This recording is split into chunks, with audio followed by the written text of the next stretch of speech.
Chapter 3 is all about the portfolios.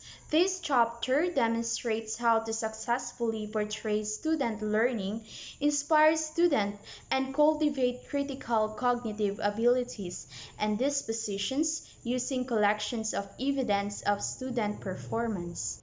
For chapter 3, it is all about the portfolios. So the first question is, what are portfolios? Portfolios are prominently used in art, architecture, modeling, photography, and journalism.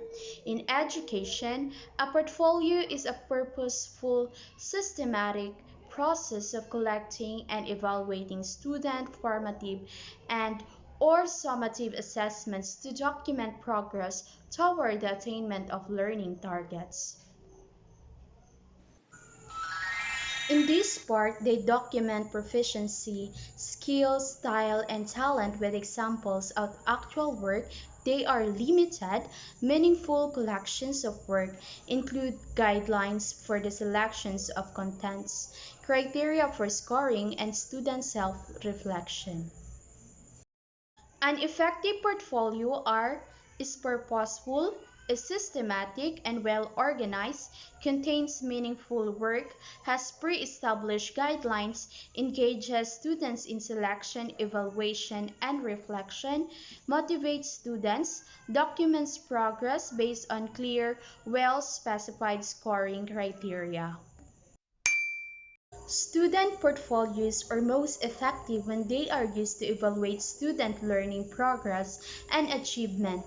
Teachers can use portfolios to capture and analyze the knowledge, abilities, and work habits that students develop in school, to change teaching tactics when evidence suggests that students are learning or not learning what they were taught. Advocates typically contend that portfolios should be integrated into an informed instructional process, and students should incrementally build out portfolios on an ongoing basis. Portfolios should not merely be an ideal archive of work products that's only reviewed at the end of a course or school year. The characteristics of effective portfolios are the following: clearly defined purpose aligned with learning targets, standards, and 21st century skills. Systematically organized collection of student work products, high student engagement and motivation, individualized student artifacts, pre-established guidelines used to establish contents, some student selection of contents, student self-reflection, clear and appropriate criteria for evaluating student products, and lastly, conferences held between students and teachers to review and evaluate. In this table, it shows that the characteristics of effective portfolio must be continuous and ongoing, providing both formative and summative opportunities for monitoring students' progress toward achieving essential outcomes. It is multidimensional, reflecting a wide variety of artifacts and processes reflecting various aspects of students' learning process. It provides for collaborative reflection, including ways for students to reflect about their own thinking processes, and metacognitive introspection as they monitor their own comprehension, reflect upon their approaches to problem solving and decision making, and observe their emerging understanding of subjects and skills. There are two major types of portfolio. First is the documentation portfolio, and second is the growth portfolio. In the documentation portfolio, it shows student work that illustrates achievement, while in growth portfolio, it reveals change in student proficiency over time. As you can see in the table, there are different types of portfolios. So number one type is the documentation celebration. In this description, it shows students' best work. Examples of this are highest scored test, highest graded paper, and best project. The second type of portfolios would be the documentation competence. It shows level of achievement reached in relation to learning targets. Examples of this are mastery of each competency needed to do electrical work. The third one is the documentation project. It illustrates competence and completion of a single task. Example of this are history unit final, presentation, small group project on identifying chemicals in a water sample.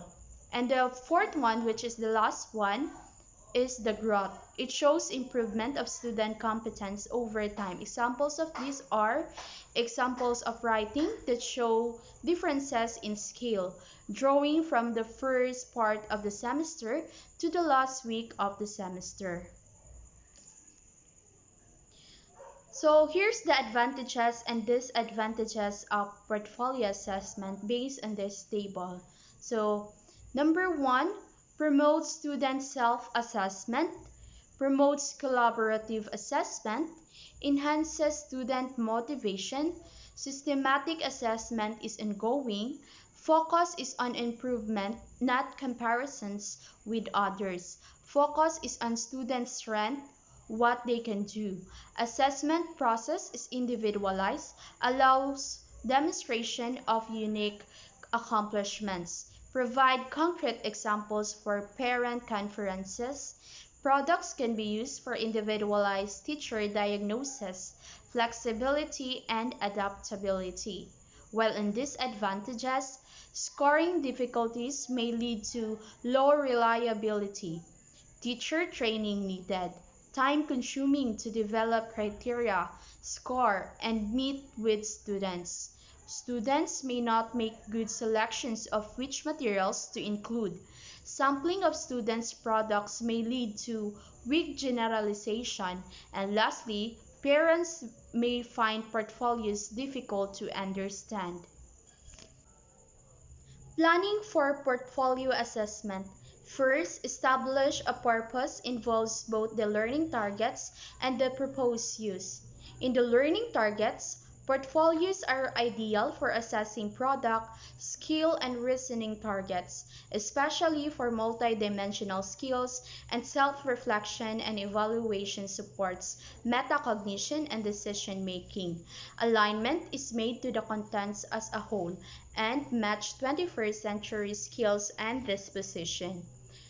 Involves both the learning targets and proposed use. So in proposed use, if used to document typical progress and work, it will be highly individualized. If used for demonstrate competency on state standards, there will be greater standardization.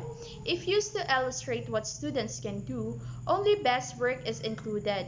If used to show growth, early artifacts are compared to later artifacts. For proposed use in planning portfolio assessment, if used to show parents' attention needs to be made to what will make sense to parents. If used for diagnostic reasons, more time will be spent in student-teacher conferences. If used for self-reflection, time needs to be provided. That would be all. Thank you so much for watching, and please subscribe to this channel.